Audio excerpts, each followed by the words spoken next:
जय शिव गुरु आदि शक्ति मैया भवानी कोट कोट प्रणाम। हरेंद्र भैया कोट कोट प्रणाम। नीलम दीदी कोट कोट प्रणाम। सब देवलोक को कोट कोट प्रणाम। सब देवी लोग के कोट कोट प्रणाम। हे शिव गुरु रौरा घरदानी है, घट घट वासी है, अविनाशी है, दीन बंधु है, दीन दयालु है, कृपालु है, अनाथों के नाथ है, कालों का महाकाल है, देवों के महादेव है। हे गुरु जी दया करी, कृपा करी गुरु जी।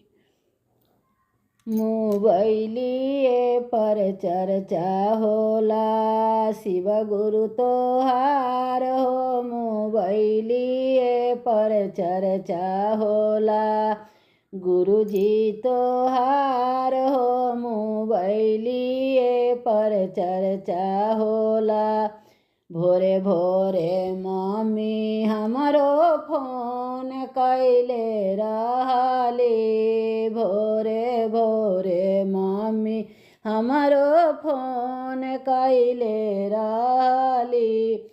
कैसे कैसे ना बेटी बीते दिन रतिया हो। कैसे कैसे ना बेटी बीते दिन रतिया हो। कैसे कैसे ना जाही दिन से मम्मी चर्चा में हम गईनी।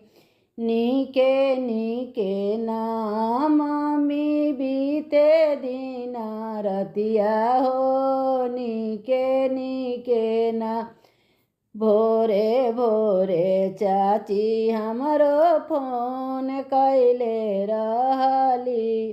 कैसे कैसे ना बेटी बीते दिन रतिया हो। कैसे कैसे ना बेटी बीते दिन रतिया हो। कैसे कैसे ना जाही दिन से चाची दयावा हम मांगली।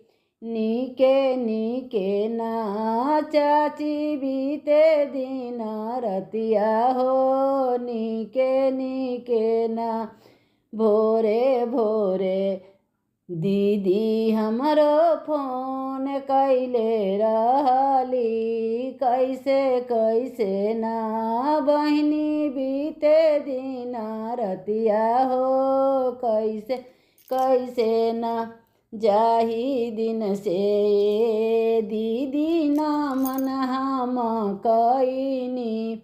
नीके नीके ना दीदी बीते दिन रतिया हो।